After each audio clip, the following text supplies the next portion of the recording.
तपाईँ हेर्नुहुँदैछ नमस्ते गोरुबथान।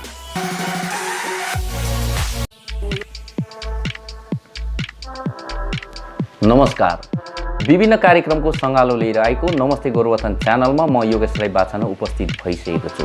उत्तराखण्ड कवीरपन्थीहरूका गुरु 108 हजुर प्रकाशमुनि नामसाहेबको जन्म जयन्ती समारोह आहाले 2 स्थित ललित राई वातपानको घरमा धुमधाम रूपले पालन गरियो। पन्तश्री 108 हजुर प्रकाशमुनि नामसाहेबको 54वां जन्म जयन्ती समारोह नरजोन, बीजगाउँ अनि आहाले अमिनमाता साहिबा महिला मण्डलको पक्षबाट संयुक्त रूपमा आयोजना गरेको थियो। उक्त जयन्ती समारोहमा अमिनमाता साहिबा महिला मण्डल, युवा जागरण, किरण दिदी बच्चा मण्डलको पक्षबाट भजनहरू पनि प्रस्तुत गरिएको थियो। बडा दशैंको उपलक्ष्यमा महन्त भक्तदास साहेब अनि योगेशदास साहेबको बाहुलीबाट टीका लगाएर उक्त समारोहलाई सुनमा सुगन्ध थपिएको थियो।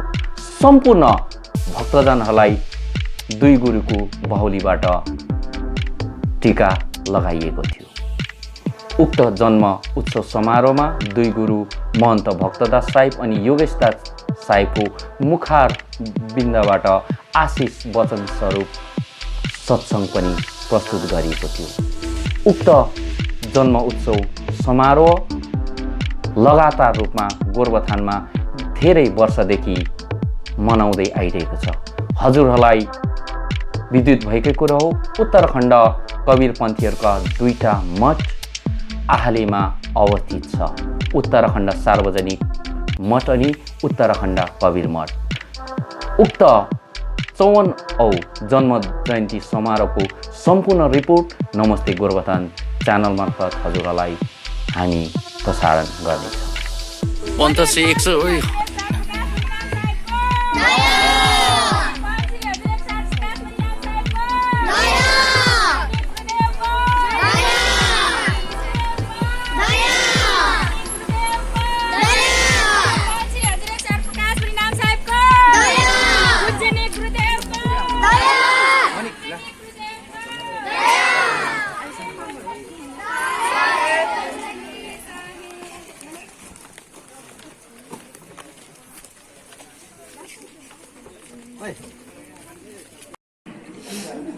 रेडी गरे हैन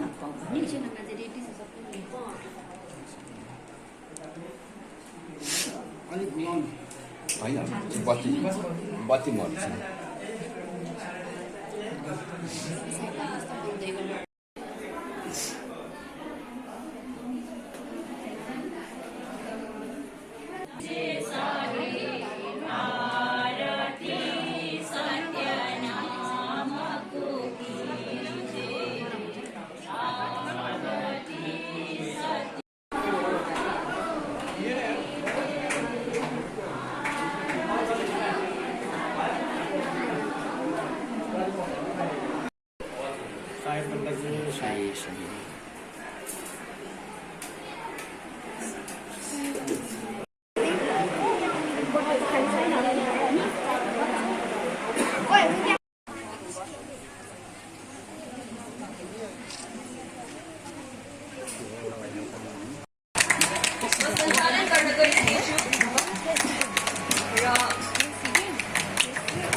सञ्चालन गर्न गइरहेछु। भुल अवश्य हुनेछ होला, तसर्थ म अघिबाट नै क्षमाको बन्दगी चक्राउन चाहन्छु साहेब, बन्दगी साहेब। र यस समारोहलाई सफल तुल्याउनका निम्ति यहाँ उपस्थित रहनुभएका सम्पूर्ण अन्तिम चरणसम्म बसिदिनु हुन भनी अनुरोधको बन्दगी चक्राउन चाहन्छु साहेब, बन्दगी साहेब। र कार्यक्रमलाई अघि बढाउँदै अबको क्रममा आहाले शाखाका अमिनमाता महिला मण्डललाई सत्यनामको धुन गाइदिनु न भनी अघि आइदिनु दिने अनुरोधको बन्दगी चक्राउन चाहन्छु साहेब, बन्दगी साहेब।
पुजारी मण्डली देवन बैरागी भण्डारी सायद अन्य मानिसहरू सबैको चरण कमलमा पनि मेरो कोटि कोटिको स्वागत अर्पण गर्दै र हाम्रा चारै शाखाबाट उपस्थित हुनुभएका हाम्रा हामी माता महिला मण्डलका सदस्यगण र युवा मण्डल साथै बाल गोपालको चरण कमलमा पनि मेरो स्वागत बन्दगी अर्पण गर्दछु साई बन्दगी।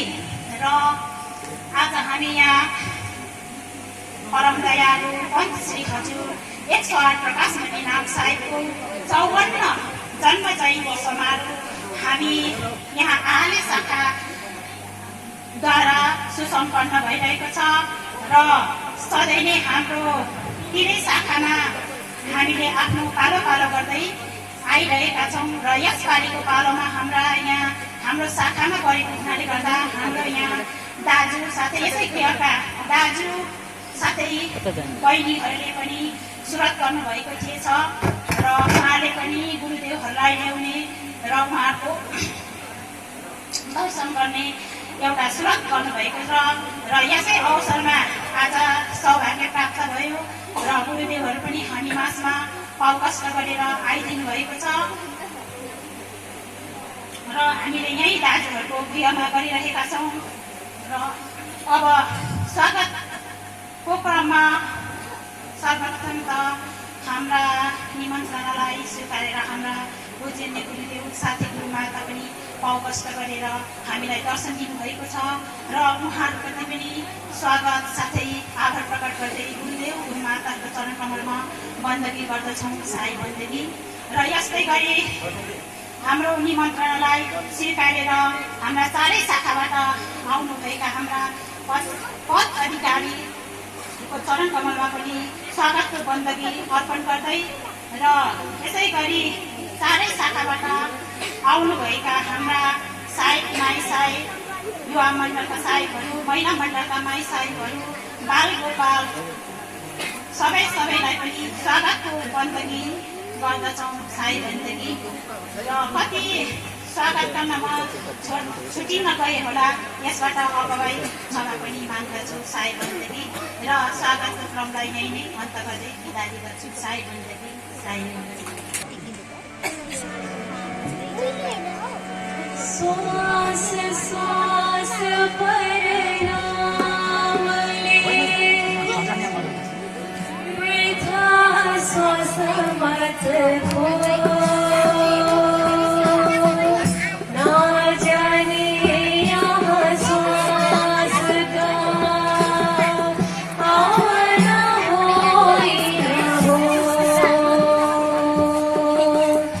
ना जाने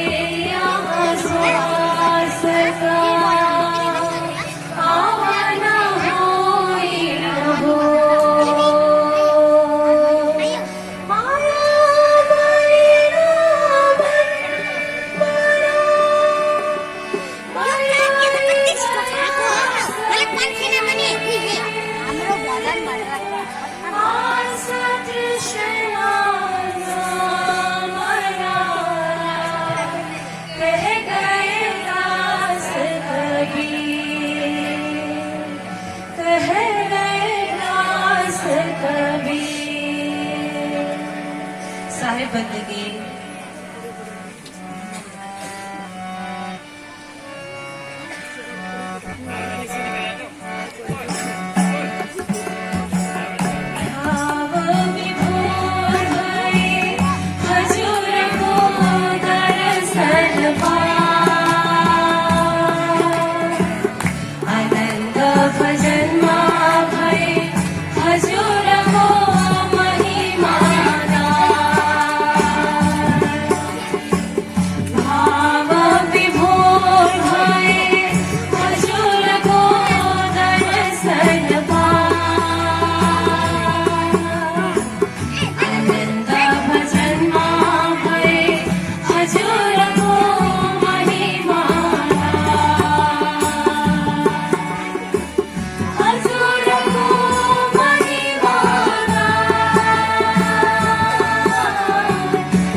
जग विनाश बनायो माया धर्म निज पनली जग विनाश बनायो ज्ञान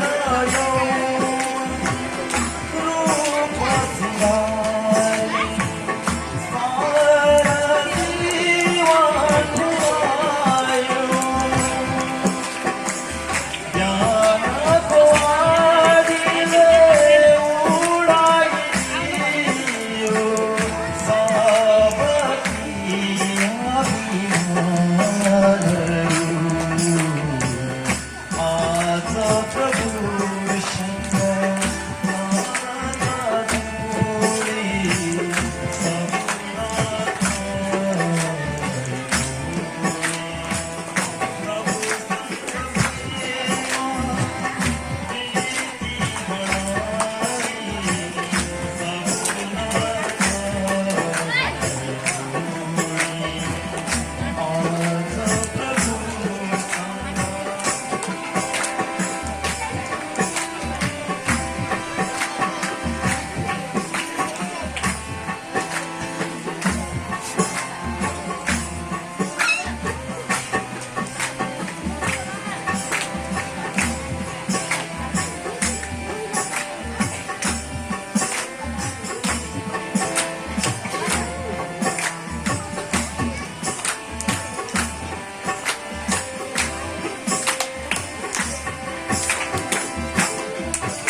उन्हीं वो सबका हरता करता उन्हीं ने सबका भाग्य विधाता उन्हीं वो सबका हरता करता उन्हीं ने सबका भाग्य विधाता समान समान रघुराया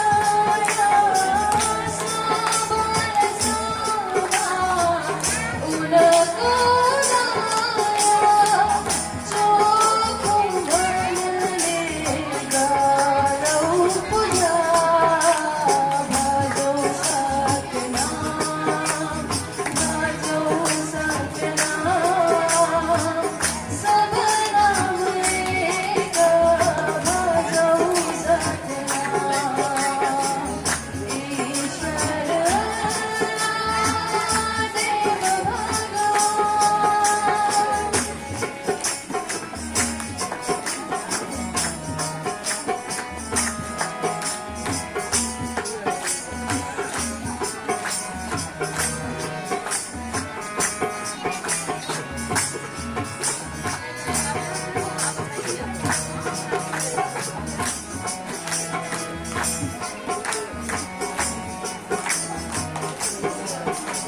प्रज्वलिन सत्य स्वच्छता सुमेरन किन्न अर्थ ऊर्ध मदकर ध्याना कहे कबीर संत सुजाना साहेब बंदगी नरिवल लिन्ना हाथ में विनती करो कर जोर काल से मोही छुड़ाओ सतगुरु बंदी चोर साहेब बंदगी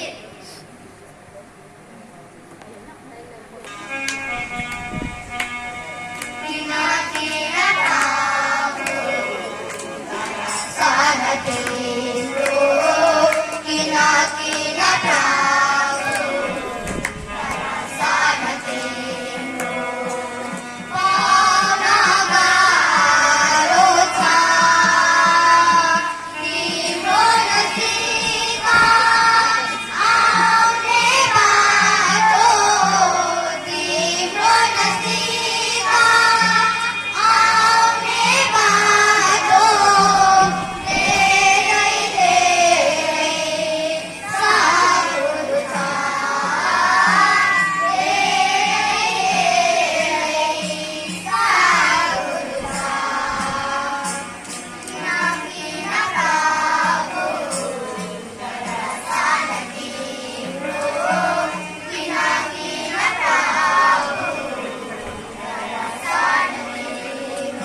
श्री प्रकाश मुनिलाल साहेबको 54वां जन्म जयन्ती समारोहमा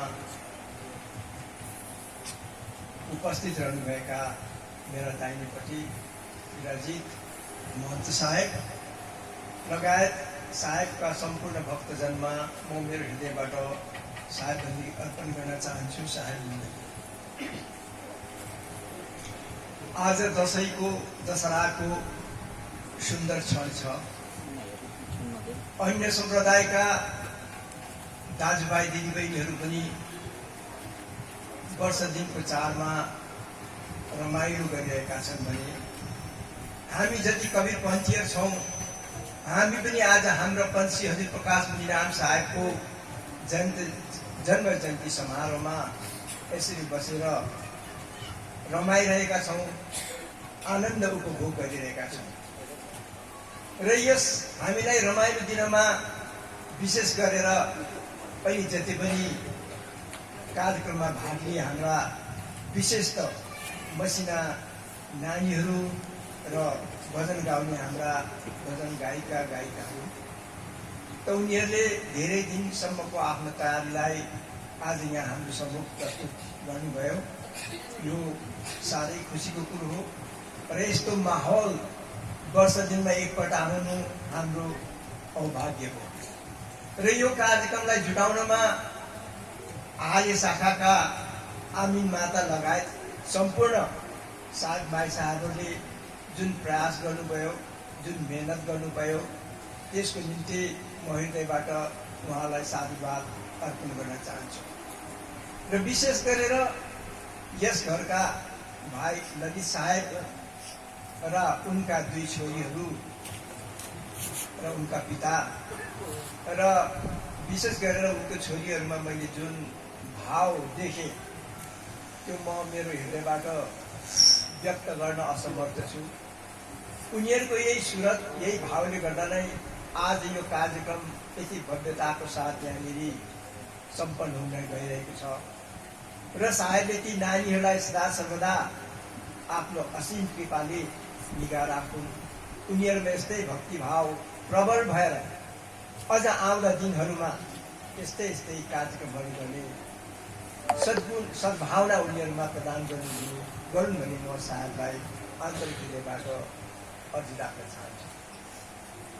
त आज हामीले पन्थी प्रकाश मुनिराम साहेबको 54वां जन्म जयन्ती समारोह गरिरहेका छौँ। हामी सबैलाई थाहा छ पन्थी प्रकाश मुनिराम साहेब को हुनुहुन्छ, तर थोरैले मात्रै हामीले यसको गहिराईमा सायद प्रवेश गरेका छौँ। जान्न त हामी जान्दछौँ हाम्रो वंशगुरु तामाखेडामा बस्नुहुन्छ पन्थी प्रकाश मुनिराम साहेब, उनको जन्म जयन्ती हामी मनाउँदैछौँ। तर यसको गहिराईमा डुब्न भने हामी अझसम्म पूर्ण रूपले सकेका छैनौँ भन्ने मलाई भास हुन्छ। जसरी भारतको पवित्र गङ्गा नदी सानो एउटा उत्तरकाशीमा एउटा सानो गङ्गोत्री भन्ने एउटा सानो मुख भएको एउटा जग्गा छ, त्यहाँबाट त्यो गङ्गोत्रीको सुरु हुन्छ र त्यो गङ्गोत्री पवित्र गङ्गोत्री जति जति मैदानी भागमा फैलिँदै जान्छ त्यति त्यो विस्तारित हुँदै अन्तमा सारा भारतवर्षका मानिसहरू त्यो पवित्र गङ्गालाई आफ्नो शरीरलाई होस् मन मस्तिष्कलाई पवित्र बनाउन त्यहाँ वर्षमा एकपल्ट गएर नुहाउने डुब्ने गर्छ। त्यस्तै प्रकारले हाम्रो पन्त श्री जो हुनुहुन्छ उहाँको पूर्वजहरू हाम्रो भारतवर्षको मध्य प्रदेशमा बाँधवगढ भन्ने एउटा सानो जग्गा छ, त्यहाँ नै कबीर पन्थको वंशगुरुको प्रथम स्थापना त्यो जग्गामा भएको बाँधवगढ कति तपाईँहरूको भूम भएको छ र त्यो बाँधवगढमा धनी धर्मदास साहेबका वचनले प्राप्त, सद्गुरुको वचनले प्राप्त हजुर मुक्तामणि नाम साहेब जसलाई हामी चुडामणि नाम साहेब पनि भन्छौँ, उहाँको जन्म बाँधवगढमा भएको थियो र सद्गुरु कबीरले उहाँलाई वंश 42को अटल राज्य दिएर आशीर्वाद दिनुभएको थियो र उहाँको वंशले नै अटल 42 वर्षसम्म भनौँ 42 वर्षसम्म यो धरातालमा राज्य गर्नेछन् र जीवहरूलाई यस संसारबाट मुक्त गर्नेछन् भनेर उनले आशीर्वाद दिनुभएको र नै हामी भन्छौँ वंश 42 हम सही वंश ही रूप हमार या में दो करी माने पड़े 84। त्यो वंश 42 मा जुन जुन गुरुहरू आउँछन् मेरै स्वरूपको सद्गुरु कवि साहेबले आजको 650 वर्ष अघि नै बताइसक्नु भएको छ। कि वंशगुरुको रूपमा जो पनि यस धरनीतलमा आउँछन् ऊ मेरो रूप हो र जसले वंशगुरु र मेरो बीचमा विभेद सृष्टि गर्छ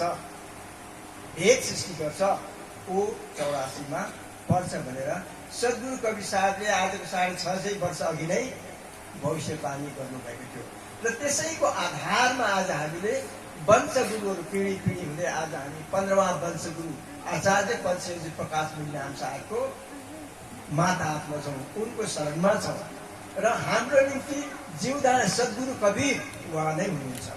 त्यसैले गर्दा आज भारतवर्षको सम्पूर्ण जग्गामा जहाँ वंशघरका कबीरपन्थीहरू छन् उनीहरूले योभन्दा पनि भव्यताको साथमा हजुर पञ्चेन्द्र प्रकाश मुनिनाम साहबको जन्म जयन्ती विविध कार्यक्रमको साथमा गरिरहेका छन्। त हामी गोरुबथानमा पनि यहाँनिर दुईटा मठ छन्, अहिले 3 जना गुरुहरू हामी छौँ, लगायत हामी 2 मठका सेवक सखीहरू मिलेर यो उनको जन्म जयन्तीलाई बडो भव्यताको साथमा मनाइरहेको छौँ। यो बडो खुसीको कुरो हो र यसरी 2 जना हामी 2 मठका गुरुहरू बसेर यो कार्यक्रमलाई यसरी भव्यताको साथ सम्पन्न गराउनु पाउनु हाम्रो अहोभाग्य हो र यहाँनिर 2 मठका सेवक सखी तपाईहरु हुनुहुन्छ र तपाईहरु बीचमा आपसी मतभेद नभई बडो प्रेम भावले यो कार्यक्रमलाई जो सञ्चालन गर्नु हुँदैछ र यो कार्यक्रममा सहभागी बन्नु भएको छ र यो साँच्चै नै सद्गुरु साहबको असीम कृपा हो। त्यसैले जबसम्म साहबको कृपा हामीलाई बन्दैन, उहाँको दया हामीलाई बन्दैन, तबसम्म यस्तो कार्यक्रम हामी गर्न सक्दैनौँ, गरिहाले तापनि हामी सफल हुँदैनौँ। यसै कारणले हामीले जहिले पनि सद्गुरु कवि साहब या पञ्चेन्द्र प्रकाश मुनिनाम साहबको दया भन्छ, किन उनको दया चाहिन्छ। उनको दया बिना हामी 1 इन्च अघि चल्न सक्दैनौँ। जबसम्म साहबको दया हुँदैन तबसम्म हामी केही गर्न सक्दैनौँ र उनको दया हो, उनको कृपा हो, उनको करुणा आज हामी तपाईँ सबैमा परेको छ र यो कार्यक्रम सुचारू रूपले सम्पन्न भइरहेको छ। र यसमा अझ खुसी लाग्ने कुरो के छ भने कतिपय हाम्रा अहिले धेरै शिक्षित विशेष भाइ बहिनीहरू छन्, पढे लेखेका भाइ बहिनीहरू छन् र ती भाइ बहिनीहरूले अहिले यो पन्थभित्र प्रवेश गरेर जुन किसिमको एउटा चासो जगाइरहेका छन्, जुन किसिमको एउटा चासो दिँदैछन्, यो भविष्यको निम्ति एउटा शुभ लक्षण मान्छु म। र यसरी नै हाम्रा बुजुर्ग वर्ग त छँदैछन् हाम्रो सपोर्टमा र यसरी भाइ बहिनीहरू अघि आएर कबीर पन्थको प्रत्येक कार्यक्रममा सहभागी बनेर अघि बढिदिएको खण्डमा निश्चय नै यो गोरुबथानमा मात्र होइन सारा उत्तराखण्डमा कबीरपन्थीको विकास हुनेछ, यो मौलिनेछ र हराभरा हुनेछ। र हाम्रो पञ्चेन्द्र प्रकाश मुनिनाम साहबले यही सपना साँचेर जानुभएको छ। उत्तराखण्डमा कबीरपन्थीको उत्तरोत्तर वृद्धि होस्, उत्तरोत्तर प्रगति होस्, उहाँको चाहना, उहाँको कामना र त्यो उहाँको कामना र चाहनालाई आज हाम्रा बहिनीहरूले, भाइ बहिनीहरूले साक्षात गर्न गइरहेको देख्दाखेरि हामीलाई खुसी लाग्छ। र यसरी नै आउँदा प्रत्येक कबीरपन्थीको कुनै पनि यसरी सामूहिक कार्यक्रम हुन्छ र यस सामूहिक कार्यक्रममा हामी तपाईँ सबै नै प्रेम भावले, परस्परमा द्वेषको भाव नराखेर, परस्परमा एकताको भावना लिएर, प्रेमको भावना लिएर यो कबीरपन्थीलाई हामी अघि बढाउँ। र यो त बाह्य कुरो हो। जबसम्म हामी बाह्य कुरोले परस्परमा प्रेम दर्शाउँदैनौँ, हामीमा एकता छैन भने यो भित्र पस्ने कुरो फाल्टै कुरो। र जब हामी यसरी एक भएर समान रूपले सम्पूर्ण कबीरपन्थीहरू एक भएर जब हामी कुनै पनि कार्यक्रम गर्छौँ र हामी बीचमा प्रेमको साटासाट हुन्छ, एकताको भावना र सद्भावना पैदा हुन्छ भने पछिबाट गएर यो कबीरपन्थीभित्र डुबुल्की मार्ने कुरो पछिबाट आउँछ। यो यहाँ हामीले यसरी स्टेजमा, मञ्चमा हामीले भन्ने कुरो पनि होइन, यो निजी व्यक्तिगत कुरो हो। र यो यस्तो मञ्चमा भन्ने कुरो चाहिँ के हो भने हामी बीचमा एकता रहोस्, प्रेम रहोस् र कबीरपन्थी के हो यसलाई हामीले बुझ्ने चेष्टा गरौँ। र विशेष गरेर हाम्रा भाइ बहिनीहरू यसलाई बुझ्ने चेष्टा गर्दैछन्। कतिजना भाइ बहिनीहरूले प्रश्न राख्ने गर्छन् र यसपालि म सौरेनीमा जाँदा त्यहाँ पनि युवा भाइ बहिनीहरू धेरै थिए र उनीहरूले धेरै प्रश्न राखे र त्यो कार्यक्रममा उनीहरू पनि सहभागी बने र यसबाट यो लक्षण हामीलाई थाहा लाग्छ कबीर पन्थको लक्षण शुभ हुँदै जाँदैछ। यो मेरो सपनै नरहोस्, मेरो सपना अधुरो नरहोस्, मेरो तपाईँहरू सबैलाई भन्ने यही कुरो छ। किनभने कुनै पनि समय हुन्छ, कुनै पनि कुरोको एउटा कार्यकाल हुन्छ। मैले 21 वर्षको कार्यकाल सकिसके, अब केही वर्ष मेरो कार्यकाल छ र यो कार्यकालभरि म तपाईँहरूलाई कबीरपन्थी के हो र यसभित्र के रहस्य बुझाउने प्रचेष्टा गरिरहेको छु र मेरो कार्यकाल सकेपछि आउने भविष्यका महन्तहरूले परिहारहरूले तपाईँहरूलाई बुझाउँदै जानेछन्। तर यो जो बाह्य कार्यक्रम छ यसमा मात्रै हामी रम्नु हुँदैन। म तपाईँलाई फेरि पनि जोड दिँदैछु, यो बाहिरी जति कार्यक्रम छ यसैमा रमाइलो मानेर, यसैमा हामीले मौज मस्ती मानेर यसमा सीमित रहनु हामीले छैन। यो भित्र अर्को कुरो छ, यो त बाहिरी देखाउने कुरो। जसरी उदाहरणको निम्ति एउटा सुन्तला छ नि, सुन्तलाको रङ राम्रो हुन्छ, केही देखेर हामीलाई खाउँ जस्तो लाग्छ, यो कस्तो। तर जब त्यो सुन्तलाको बोक्रा त हाम्रो लक्ष्य होइन नि, त्यसले त हामीलाई आकृष्ट मात्रै गर्छ। तर त्यो सुन्तलालाई जब उकाएर हामी त्यसको भित्रको वस्तुलाई खान्छौँ तब हामीलाई त्यसको टेस्ट थाहा हुन्छ। त्यस्तै प्रकारले यो बाहिर देख्ने जति कुराहरू छन् यसैमा मात्रै हामी अलमलिनु हुँदैन।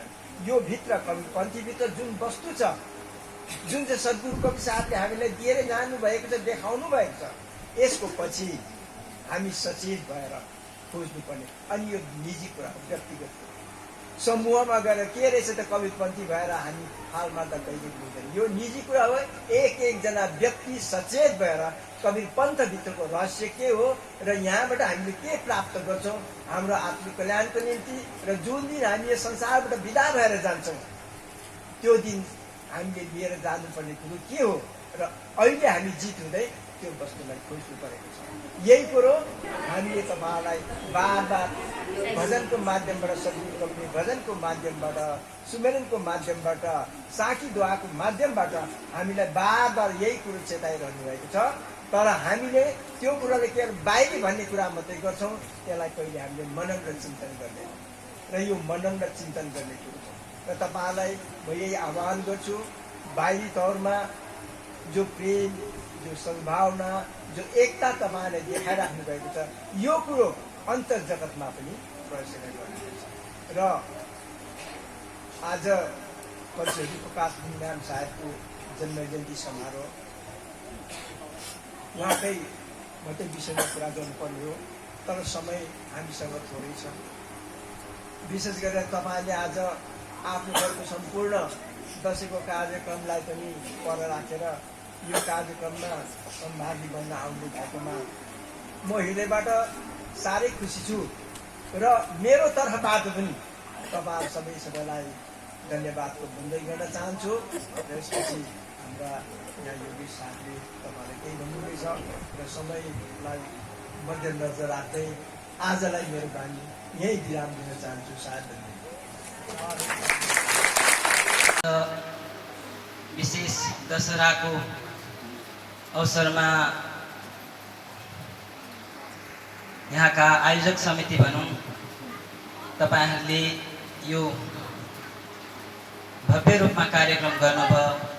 यो कार्यक्रम दसैँ त हो, तर हाम्रो निम्ति कबीरपन्थको निम्ति यसको अर्कै महत्त्व छ कि आजको दिन हाम्रो पन्थका आचार्य पन्थ श्री हजुर प्रकाश नाम साहेब आजकै दिन उहाँ यो धराधाममा प्रकट हुनुभएको थियो। आजभन्दा 54 वर्ष अगाडि। र उहाँको कृपा, उहाँको अनुकम्पा हामीमा सदा सर्वदा छ। त्यसै कारण आज हामी यस सत्सङ्ग सभामा उपस्थित भएर एकार्कामा दर्शन लाभ गरेर, गुरुहरूको दर्शन गरेर साहेबको बानीहरूलाई चिन्तन मनन श्रवण गर्दै दुई कर जोडेर एकाअर्कामा बन्दै गर्ने अवसर प्राप्त गरेका छौँ। यो हाम्रो लागि अति नै अहोभाग्यको कुरा हो र हामीलाई थाहै छ यो मानव चोला अति दुर्लभ छ भनेर। अघि नानीहरूले भजन पनि गाउनुभयो, मानुष चोला अनमोल है मिट्टीमा मेना रोलले भन्ने यस्तो केही भजन थियो। र यो भजनले के भन्छ भनेदेखिलाई यो मानव चोला अति अनमोल छ, यसलाई चाहिँ हामीले गमाउनु हुँदैन। त्यसले गर्दा यो मानव चोलालाई चाहिँ हामीले भक्ति गरेर सम्पूर्ण जीवन चाहिँ साहेबप्रति समर्पित गर्नुपर्छ भनेर भन्दछ। र आज यो कार्यक्रममा हामी आउने अवसर पायौँ, यसको पछाडि साहेबको दया छ। साहेबले हामीलाई मनुष्य चोला दिनुभयो, हाम्रो पुकारा सुन्नुभयो साहेबले। किनभने हामी यो संसारमा अति भयभीत छौँ, दुःख पाइरहेका छौँ। जत्तिकै धनवान किन नहोस्, यो संसारमा आएपछि दुःख कष्ट नभएको कोही पनि छैन। यसले गर्दा हामी मनमा नै रुन्छौँ, बेला बेला हामीलाई फिकर हुन्छ, सुर्ता लाग्छ र साहेबलाई सम्झिने गर्छौँ। यही पुकारहरू सुनेर साहेबले हामीलाई दर्शन दिनुभयो। पन्त श्री प्रकाश नाम साहेब प्रकट हुनुभयो। वास्तवमा उहाँको जन्म भएको होइन, उहाँ प्रकट हुनुभएको। किनभने सम्पूर्ण सद्गुरु कवीर साहेबको आशीर्वाद लिएर उहाँ आउनुभएको छ हाम्रो निम्ति। र जब हामी गर्भमा थियौँ, जब कुनै पनि जीव गर्भमा हुन्छ, त्यस बेला कुनै सत्पुरुषप्रति त्यो जीवले पुकारा लगाइरहेको हुन्छ। किनभने त्यो जीवलाई गर्भभित्र अति पीडा भइरहेको हुन्छ अरे, कष्ट भइरहेको हुन्छ। नाना प्रकारको त्यहाँभित्रको कीटाणुहरूले खाने प्रयास गरिरहेको हुन्छ अरे, दुःख दिने निसासीको जस्तो हुन्छ अरे, कता कता अलिकति असुविधा हुन्छ जीवलाई। त साहेबलाई बिन्ती गरेर पुकारा गर्छ अरे कि यो पालि मलाई संसारमा जन्म दिनुहोस्, ताकि म यो जन्ममा चाहिँ तपाईँकै भक्ति गर्छु, मेरो जीवनलाई व्यर्थमा फाल्दिनँ भनेर यसरी परमात्माप्रति पुकारा गर्नुहुन्छ अरे। अघि एउटा भजन गाउनुभयो सुरुमै, सत्यनाम सत्यनाम सत्यनाम बोल। यसमा भनिएको छ नि, गर्भवासमै भक्तिको बोल्यो, बाहिर आए तुम उनको भुल्यो, पुरा करो तुम अपना कबुल, सत्यनाम सत्यनाम सत्यनाम बोल। अब यही भनेको वास्तवमा गर्भमा हुँदा चाहिँ परमात्माप्रति दुई कर जोडेर बिन्ती बिछाएको छ जीवले कि यो पालि चाहिँ मलाई जन्म दिनुहोस्, म चाहिँ तपाईँको भक्ति गर्छु भनेर। तर यो भजनले को माध्यमबाट सद्गुरु कवीर साहेबले सम्झाउनु हुँदैछ, हामीलाई चेताउनु हुँदैछ कि खोइ तिमीले त्यत्रो वादा गरेको थियौ, साहेबलाई वचन दिएको थियौ, अब त संसारमा आयौ है, तिमी सत्यनामको धुन गर्दैनौ त, सत्यनाम साहेबको नाम लिँदैनौ तिमीले, र अब चाहिँ तिमीले बिर्सिनु हुँदैन भनेर सम्झाउनु प्रयास गर्नुहुन्छ कवीर साहेब यो पदबाट। अर्को पद यसमै छ, मानुष तन तुम पाए के प्यारे, सोते है क्यों पाँव पसारे, ज्ञानहीन नर आँखें खोल, सत्यनाम सत्यनाम सत्यनाम। त ज्ञानहीन छ हाम्रो, मतलब हामीमा ज्ञानै छैन, हामीले परमात्मालाई बिर्सेको छौँ। मानुष तन तुम पाए के प्यारे, सोते है क्यों पाँव पसारे। मान्छे तिमी सुत्दा किन लम्पसार भएर सुत्छौ भनेको त होइन नि त साहेबले, यसको त अर्कै अर्थ छ। लम्पसार भएर सुत्नु भनेको अर्थ चाहिँ वास्तवमा हामी निर्धक्क छौँ संसारमा, हामीलाई चिन्तै छैन, हामीले परमात्मालाई सम्झि नै सकेको छैनौँ। हामी संसारिक कुरामा मस्त छौँ, न त हामीलाई परमात्माको ध्यान आउँछ, न त हामी पूजापाठ राम्रोसँग गर्छौँ, न त हामी बन्दगी गर्दा भावपूर्ण गर्छौँ। हामीले जब बन्दै गर्छौँ या कुनै बन्दै गर्दा पनि भावपूर्ण भएर गर्नुपर्छ। संसारिक कुरामा हाम्रो मन बेसी जान्छ, तर यो मनलाई मोड्ने प्रयास सद्गुरु कवीर साहेबले यो पदहरूबाट गर्नुहुन्छ। र हामी निधाएको अवस्थामा छौँ, निन्द से अब जाग बन्दै नामों में अपमान रमा भनेर सद्गुरु कवीर साहेबले भन्नुहुन्छ नि, हामी त निधाएको अवस्थामा छौँ अरे। त्यसले गर्दा अब चाहिँ हामी निधाउनु हुँदैन भनेर सद्गुरु कवीर साहेबले यो पदबाट लानुहुन्छ। यो संसार मायाको संसार हो, यो मायाको संसारमा आएपछि हामी निश्चय नै यसरी भुलिन्छौँ। तर सद्गुरु कवीर साहेबले विभिन्न पद शब्दबाट हामीलाई यसरी जगाउने प्रयास गर्नुहुन्छ। अब यो मायाको देश कसरी हो भन्दाखेरि धेरैलाई प्रश्न उठ्छ होला है, विशेष युवाहरूलाई। अब यो मायाको देश कसरी भयो? सारा जगतको सृष्टिकर्ता त परमात्मा हुनुहुन्छ, तर यो देश मायाको निरञ्जनको कसरी भयो भन्ने प्रश्नहरू हुनसक्छ। अब यसलाई जान्नको लागि चाहिँ हामी आदिकालदेखिको कथा छ, यसमा एकदम लामो कथा छ, छोटकरीमा बुझाउने प्रयास गर्दछु। आदिकाल भन्नाले सृष्टिभन्दा अगाडि केही पनि थिएन, केवल सत्पुरुष मात्र हुनुहुन्थ्यो र सत्पुरुषले एकदेखि अनेक भएर है आफ्नो अंश फैलाउने उहाँले इच्छा गर्नुभयो र यही क्रममा सत्यपुरुषले सर्वप्रथम 88 करोड लोकहरूको निर्माण गर्नुभयो सर्वप्रथम शब्दको उच्चारण गरेर। त्यसरी नै 16 पल्ट सायदले शब्दको उच्चारण गरेर 16 जना पुत्रहरूको निर्माण गर्नुभयो, जसलाई 16 सुत भनेर भनिन्छ। 16 सुत र त्यो 16 वटा पुत्र मध्ये एकजना निरञ्जन स्वामी हुनुहुन्थ्यो, जसले चाहिँ सत्यपुरुषको अति भक्ति गर्नुभएको थियो र एकदम 70 युग 64 युगसम्म एक खुट्टामा उभिएर सत्पुरुषको ध्यान गरेको कथाको वर्णन पाइन्छ ग्रन्थहरूमा। र यसरी सबै पुत्रहरूमध्ये चाहिँ निरञ्जनको चाहिँ निरञ्जन चाहिँ अति तेजस्वी थियो अरे। त्यसले गर्दा सत्यपुरुषले खुसी भएर उहाँलाई चाहिँ यो 3 लोक, जसमा चाहिँ संसार सागर, मृत्युलोक, पातालोक सबै उसलाई सुम्पिदियो। जसरी एउटा पिताले पुत्रलाई जमिनहरू छुट्याइदिएको जस्तै जमिन छुट्याएर म्युटेसन गरेपछि त्यो बाउको पनि केही अधिकार लाग्दैन, सोही प्रकारले सत्यपुरुषले पनि पुरा जिम्मा दिइहाल्नुभयो र अब तिमीले चाहिँ आफ्नो लोकलाई सम्हाल भनेर जिम्मा दिएपछि चाहिँ निरञ्जन चाहिँ अहङ्कारी थियो। अहङ्कार भवसमा लोभ जाग्यो। निरञ्जनको आत्मा र हाम्रो आत्मा सेमै हो। जसरी हामीलाई लोभ लाग्छ, निरञ्जनलाई पनि सायद त्यही प्रकारको उसलाई लोभन भयो। यो हुँदाखेरि उसले अझै तपस्या गरेर चाहिँ यो संसारको सृष्टि सामग्रीहरू सत्पुरुषकोबाट लियो। साथसाथै बीज पनि लियो। बीज भन्दा हाम्रो आत्मा। बीज पनि लिएपछि चाहिँ निरञ्जनले आफ्नो प्रकारले यो संसार जगत फैलायो। विभिन्न प्रकारले सृष्टिको अब सामग्रीहरू यहाँ लिएर, जस्तै मानव बनायो। 84 लाख प्रकारको योनिहरू जीवहरू यो संसारमा बनाउनु भयो निरञ्जन स्वामीले। र जसमा जलमा हुने 9 लाख जीवहरू छ अरे। त्यसरी नै चराचुरुङ्गीहरू 14 लाख छ अरे। मसिनो किरा फटेङ्ग्रा 27 लाख। त्यसरी नै स्थावर रुखपात अचल वस्तुहरू छ, यो 30 लाख छ अरे। मनुष्यको स्वभाव 4 लाख प्रकार भएको वर्णनहरू ग्रन्थमा पाइन्छ। सद्गुरु साहेबको चौपाई पनि छ यसमा। 9 लाख जीव जलकी पखानी, 14 लाख पक्षी परमाणी, किरणकोट 27 लाख और स्थावर 30 लाख भाका भनेर भन्नुहुन्छ। 80 हुन्छ यसरी जोड्दा। र 4 लाख प्रकारको चाहिँ मनुष्यको आवरण, अब उसको क्यारेक्टरहरू हुन्छ भनेर यो चौपाईले भन्छ। यसरी 9 लाख जीव जलको यसरी गर्दै गर्दै 84 लाख जीवहरू बनायो र मनुष्य पनि बन्यो यसमा। मनुष्य बनिएपछि मनुष्य त विवेकशील प्राणी हो। सत्पुरुषको भक्ति गर्छ यसले त।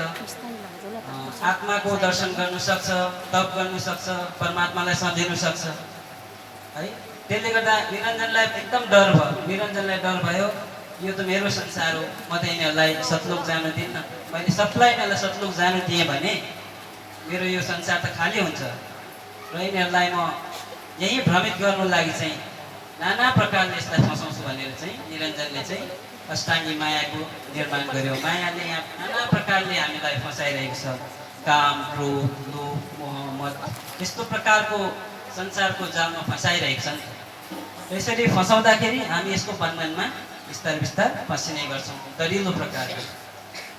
त्यसरी हामीले परमात्मालाई बिर्सिन्छौँ र हामी यस्तो खालको बन्धनमा छौँ। यो बन्धनबाट हामीलाई फुकाउने चाहिँ केवल सद्गुरु कबीर साहेब वंश 42 मात्र हुनुहुन्छ। त्यो बाहेक अन्यले हामीलाई मोक्ष प्राप्त गराउन सक्दैन। हुन त सत्यपुरुष समर्थ पुरुष हो। साहेबले चाहनुभयो भनेदेखि हामीलाई एकैतालमा सतलोकमा पुर्याउन सक्नुहुन्छ नि। तर यसमा त प्रश्न छ होला युवाहरूको विशेष, अरे साहेब त समर्थ पुरुष हुनुहुन्छ, साहेब भन्दा उहाँले एकैतालमा हाम्रो आत्मालाई त सतलोकमा पुर्याउन सक्नुहुन्छ, हुनुपर्ने भन्ने प्रश्नहरू होला। सोध्दैन कसैले, तर हुनसक्छ। यसको कारण चाहिँ के भनेदेखिलाई सत्यपुरुषले जब निरञ्जनलाई सब कुछ दिएपछि त्यो निरञ्जनकै राज भयो नि त। अब म्युटेसन गरिदिइहाल्यो जमिन। अब बाउको पनि केही काम नलागेको जस्तो अवस्था भयो है। त्यसले गर्दा चाहिँ त्यो सारा संसारमा चाहिँ निरञ्जनकै अधिकार छ। अब साहेबले जबरजस्ती आत्मालाई एकैचोटि यो भित्रको आत्माहरूलाई चाहिँ सतलोकमा पुर्यायो भनेदेखिलाई सत्पुरुषको वचन फेल हुन्छ, असत्य हुन्छ। तर सत्य पुरुष त सत्य पुरुष हुन्छ, एकपल्ट वचन दिएपछि उहाँको वचन फेल हुँदैन। त्यसले गर्दा सत्य पुरुषले सद्गुरु कवीर साहेबलाई यस धरधाममा पठाउनु भयो। त्यसपछि वंश 42को आशीर्वाद दिनुभयो नि त कलियुगमा है। वंश 42को आशीर्वाद दिनुभयो। निरञ्जनले फेरि यो थाहा पायो ल अब वंश 42को माध्यमबाट त जीव त सबै सतलोक जाने भयो। अब यसरी गरेर मेरो संसार खाली हुन्छ भनेर फेरि निरञ्जनले नाना प्रकारको मतान्तर धर्महरू सम्प्रदायहरू यसरी संसारमा फिजाइदियो, जसमा चाहिँ मनुष्यहरू चाहिँ अन्यलमा पर्छ, कन्फ्युज हुन्छ, यता जाउँ कि उता जाउँ है। यता पनि राम्रै देख्छ, उता पनि राम्रै देख्छ। यो आनन्द दियो नि त उसले, विभिन्न प्रकारको धर्महरू पनि दियो, आनन्द दियो। आनन्दमा भुल्ने त भुल्यो संसारमा, तर धार्मिक क्षेत्रमा पनि भुलाउने प्रयास चाहिँ निरञ्जनले गरेको छ। त्यसले गर्दा यसको बन्धनमा चाहिँ हामी यस्तो प्रकारले पढेको छौँ कि हामी चाहिँ निधायक अवस्थामा छौँ नि, निन्द्रा अवस्थामा छौँ। हामीलाई पत्तो लाग्नु दिएन। त हामीलाई छुट्याउनु चाहिँ यहाँबाट यो आत्मालाई परमात्मामा पुर्याउने अथवा मोक्ष दिने चाहिँ केवल सद्गुरु कवीर साहेब हुनुहुन्छ। किनभने सद्गुरु कवीर साहेब मात्र मुक्त हुनुहुन्छ, आफै खुल्ला हुनुहुन्छ। सद्गुरु कवीर साहेब बाहेक सबै जति पनि जीवहरू छ, देवी देवताहरू हुनुहुन्छ, सबै बन्धनमै छ। किनभने हामी हिन्दू धर्मको राम कृष्ण भगवानहरू हुनुहुन्छ, उहाँहरू महान हुनुहुन्छ। उहाँहरूको हामीले आदर सम्मान गर्नुपर्छ। तर उहाँहरूको पनि एउटा अवधि हुन्छ भनेर ग्रन्थमा लेखिएको छ। उहाँको कर्मको अवधि पुरा भएपछि फेरि उहाँहरू पनि संसार सागरमै आउनुपर्छ। एउटा मनुष्यले अति राम्रो कर्म गर्यो भनेदेखिलाई इन्द्रलोकमा 100 वर्षसम्म त्यहाँको आनन्द लिन पाउँछ भनेर भन्छ। अब इन्द्रलोकको एक दिन यहाँको 1 वर्ष, त्यसको हिसाबले इन्द्रलोकको 100 वर्ष त बहुत लामो हुन्छ नि त। त्यसले गर्दा यहाँ जति कर्म गर्छ त्यसको फल प्राप्त गर्नु स्वर्ग जान्छ। स्वर्ग गएर फेरि त्यो कार्मिक एकाउन्ट हुन्छ, कर्मको एकाउन्ट सकेपछि फेरि यो धरातलमा आउनुपर्छ। देवी देवताहरू त्यही हो, यहाँ राम्रो कर्म गरेर उहाँहरूले सिद्ध भएर नाना प्रकारको देवी देवता भएर कोही स्वर्गलोकमा, कोही देवलोक, कता कता लोकमा विराजमान हुनुहुन्छ। तर त्यसको पनि एउटा अवधि छ। राम भगवानको सीतामैया हुनुहुन्छ, उहाँको पुत्रहरू हुनुहुन्छ है। त्यसरी नै शिवजीको हेऱ्यो भने पार्वती हुनुहुन्छ, उहाँको पुत्रहरू हुनुहुन्छ, ब्रह्मको पनि पुत्रहरू छ। यता हामी गणेश भगवानलाई हेऱ्यौँ भनेदेखिलाई उहाँले पनि 2टा बिहा गर्नुभएको कथाहरू छ। रिद्धि सिद्धिको एक एकजना पुत्रहरू छ, शुभ लाभ। एक प्रकारले हेर्दा चाहिँ सबै परिवारको बन्धनमा जस्तो देखिन्छ। तर केवल सद्गुरु कवीर साहेब मात्र एउटा निर्बन्ध पुरुष हुनुहुन्छ। यसै प्रसङ्गमा एउटा सानो छोटो कथा छ। सद्गुरु कवीर साहेबको समयमा एउटा राजा थिएछ। त्यो राजाले चाहिँ सधैँ आफ्नो महलमा एउटा पण्डितजीकोबाट सत्सङ्ग सुन्थेछ, मोक्षहरूको कुरा सोध्थेछ। तर त्यो पण्डितले चाहिँ सन्तुष्टि पार्न सकेन रहेछ। र सद्गुरु कवीर साहेबलाई एक दिन भेट्नु भएछ त्यो राजाले र भनेछ, कवीर साहेब मोक्षको मार्ग मलाई देखाउनुहोस्, बताउनुहोस्, मलाई त थाहै भएन, मलाई एकदम जिज्ञासु छु भनेर प्रश्न गर्दा सद्गुरु कवीर साहेबले भन्नुभएछ, तिमी स्वयंले आफ्नो घरमा पण्डित ब्राह्मणलाई बोलाएर सधैँ सत्सङ्ग सुन्छौ त, के मोक्षको बारेमा तिमीले थाहा पायौ न भन्दाखेरि पण्डित राजाले भन्नुभएछ, बताउनु त हुन्छ, तर कतिवटा कुरामा म पूर्ण सन्तुष्ट छुइनँ। त्यसले गर्दा तपाईँ बाहेक अरूले बताउन सक्दैन होला, त्यसैले गर्दा तपाईँको शरणमा आएको छु म भन्दाखेरि चाहिँ सद्गुरु कवीर साहेब चाहिँ अब सबैको इच्छा पुरा गर्ने पुरुष हुनुहुन्छ र भनेछ, ठिकै छ, म तिम्रो महलमा आउँछु।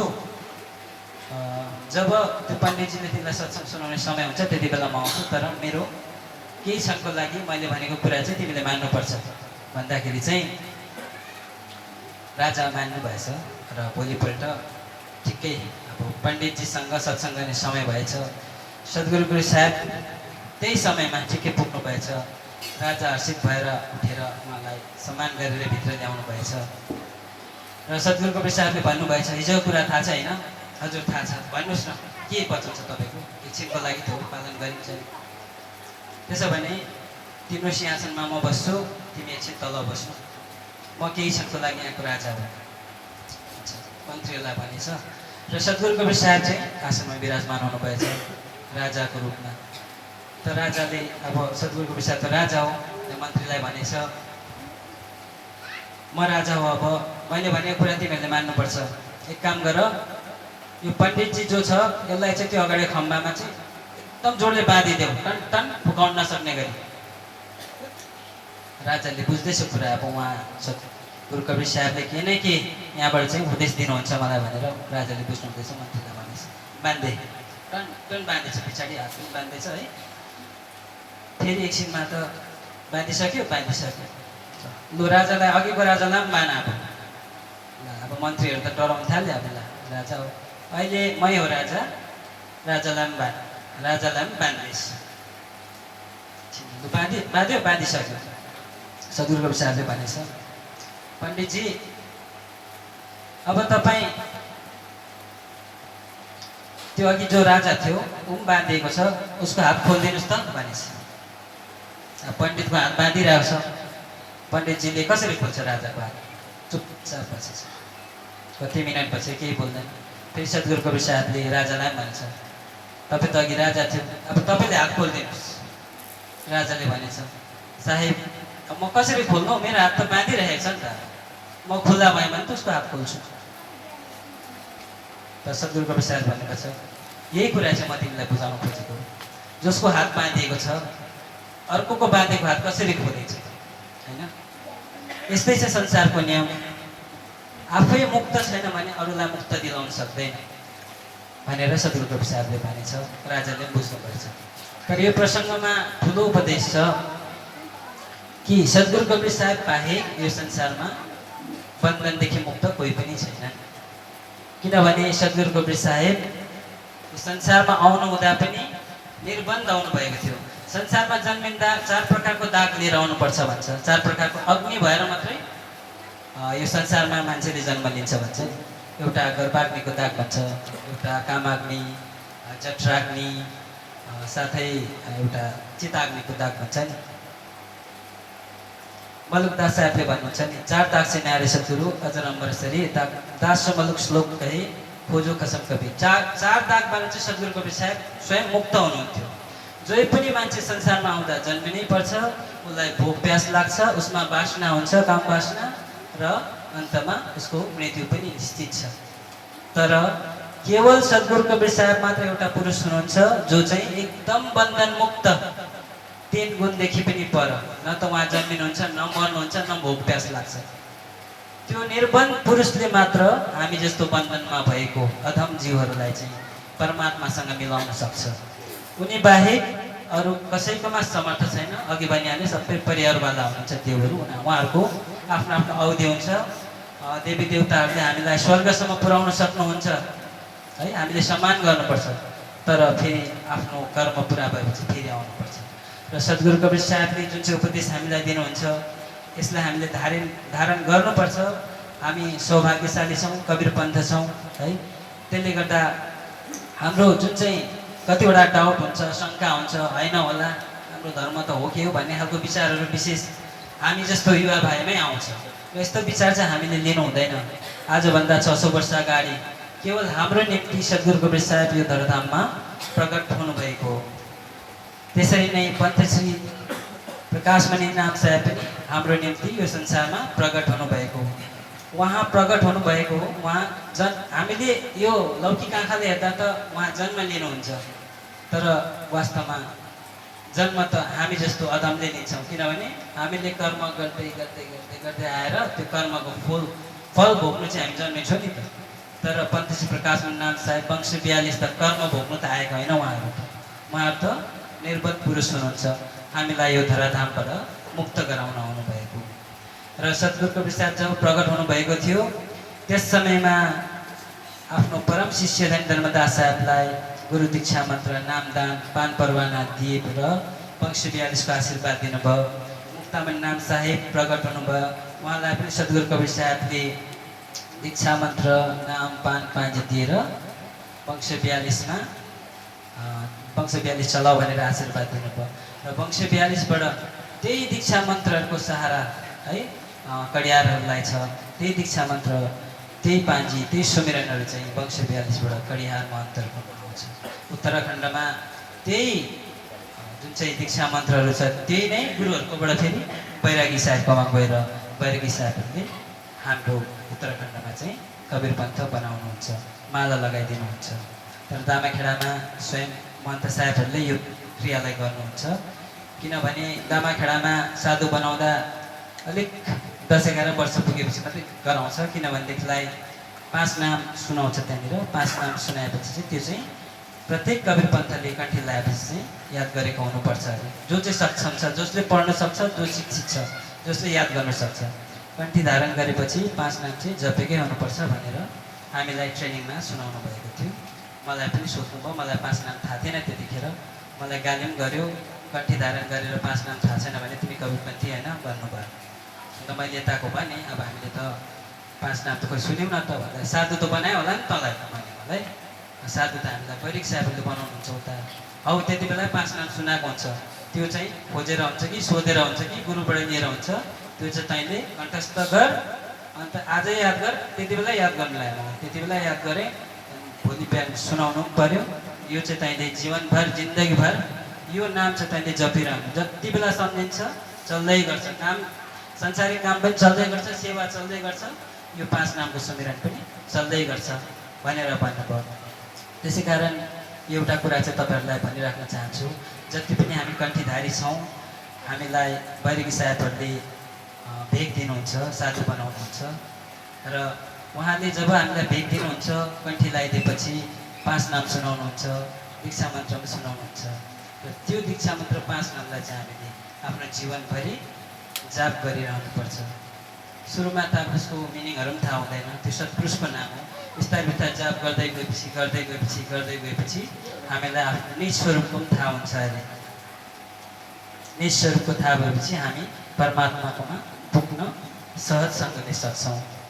निर्गुण से हम चले आए, सरगुण माही समाए, बिसर गई निजनाथको मायामा बोलाए। मायामा बोलेको छ, त्यसले गर्दा त्यो 5 नामको सहाराले चाहिँ हामी जप्दा यो बिर्सेको विस्मृत भएको कुरालाई चाहिँ स्मृतिमा हामी फेरि ल्याउन सक्छौँ भनेर सद्गुरु कवीर साहेबले भन्नुहुन्छ। त्यसले गर्दा यो 5 नाम चाहिँ अनिवार्य रूपमा हरेक कवीरपन्थीले चाहिँ याद गर्नुपर्ने रहेछ। अब नानीहरूलाई थाहा हुँदैन, यहाँ अब अभिभावकले कस्तो पाराले उहाँलाई दिलाउनुहुन्छ, गुरुकोबाट दिनुहुन्छ कि बैरागीकोबाट दिनुहुन्छ कि कस्तो प्रकारले आफ्नो आफ्नो युक्तिले त्यो ग्रहण गराएर चाहिँ नानीहरूले पनि त्यसलाई पाठ गरेको पाठ चाहिँ जाप गर्नु पर्यो।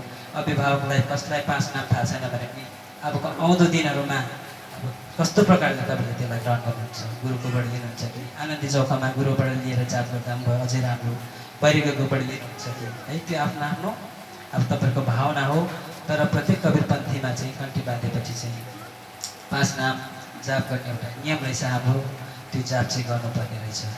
किनभने 5 नामकोमा भनेको छ येलो कुञ्जी खोलो कपाट, पछाडि भनेको छ, अगाडि आएको छ येलो कुञ्जी खोलो कपाट, पाँजी चले मुल्की घाट, बरम भुत्के बाँधो बोला धर्मदास चल बोला, कहीँ कहीँ वचन प्रमाण 5 नामले अंशलोको समान भनेको छ। येलो कुञ्जी खोलो कपाट, येलो कुञ्जी भनेको चाबी हो। अब साहेबले निरञ्जनको जुन चाहिँ आवरण छ, माया छ, जुन चाहिँ चिजले संसारले हामीलाई ढाकिरहेको छ नि त परमात्माको हामी देख्न सक्दैनौँ, हौ त्यो पर्दालाई खोल्ने चाबी चाहिँ 5 नाम रहेछ नि त बुझ्दा चाहिँ। येलो कुञ्जी खोलो कपाट, कपाट भनेको पर्दा हो।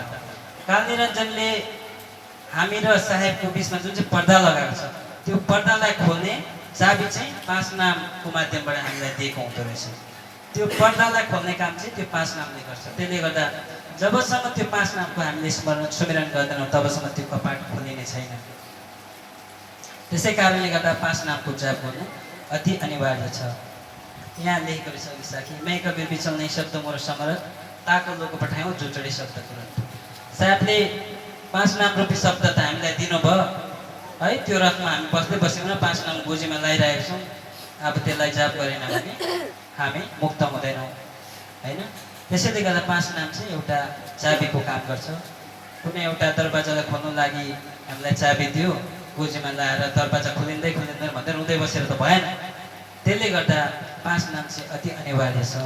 आउँदो दिनहरूमा सबैले कस्तो प्रकारले यसलाई स्मरण गर्नुहोस् थाहा छैन भने मेरोमा आउनुहोस्, साहेबकोमा जानुहोस्, आनन्दी चौकामा गुरुबाट दीक्षा मन्त्र लिनुहोस्, फेरि एकपल्ट लिएर तपाईँले जाप गर्दा पनि भयो। होइन भने हामीले त्यो दीक्षा मन्त्र प्राप्त गरिसकेका छौँ, हामीलाई बैरगी साहेबले दीक्षा मन्त्र दिइसक्नु भएको छ, हामीलाई त्यसको जाप गर्ने अधिकार छ। र चित्त बुझेन भने आनन्दी चौकामा व्रतको दिन हामीले यो फेरि लिन सक्छौँ। र यो मेरो कुराहरू तपाईँहरूले ध्यानमा राखिदिनुहोस्। र अहिलेसम्म तपाईँहरूले धैर्य धारण गरेर मेरो यो छोटो त के हामी बोली पठायौँ होला, यो मेरो विचारलाई तपाईँले श्रवण गरिदिनु भयो।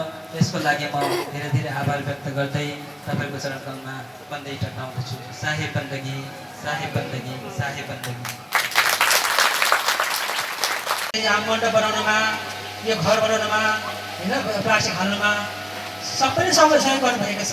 युवा भाइहरू साथै हाम्रो स्थानीय आर्मी माता मेला मण्डल जसले चाहिँ यस कार्य गर्दाखेरि खानापिना सम्पूर्णको भाग लिएर सघाउनु भएको छ, उहाँले पनि धन्यवाद दिन चाहन्छु। त्यसरी नै यस ओतको लागि हामीले घामले अथवा पानी के अरे घाम नपोलोस्, पानी नपोलोस् भनेर प्लास्टिकको दरकार पर्यो। त्यसको निम्ति डिजिटल एसएचजी ग्रुप हाम्रा बहिनी स्मिता बहिनीलाई पनि होइन मेरो आन्तरिक हृदयबाट धन्यवाद दिन चाहन्छु। त्यसरी कपडामा हाम्रा रवि बाङ्गा साहेब हुनुहुन्छ र उहाँले पनि धन्यवाद दिन चाहन्छु। त्यसरी नै हाम्रा खानापिना पकाउनु हुने हिजो अस्तिदेखि सघाउनुहुँदैछ हाम्रा स्थानीय भाइहरू, युवा वर्गहरू, उहाँको सहयोगमा हामीले यो कार्य सम्पन्न गरिरहेका छौँ। खानापिना पकाउनु भएछ, मिठो पिठो सायद खाना पकाइदिनु भएको छ, उहाँलाई पनि धन्यवाद दिन चाहन्छु। त्यसरी नै हाम्रा यस कार्यलाई प्रचार गरिदिनको निम्ति हाम्रा नमस्ते च्यानलबाट आउनुभएको हाम्रो भाइ योगेश भाइ हुनुहुन्छ होइन, यो बाह्र भनिन्छ योगेश बाचन राई, उहाँले म आन्तरिक हृदयबाट धन्यवाद दिन चाहन्छु। त्यसमा हाम्रो सनी भन्ने हुनुहुन्छ, उहाँले पनि हाम्रो लाइभ भिडियो गरिदिनुहुनेछ र उहाँले पनि धन्यवाद दिन चाहन्छु।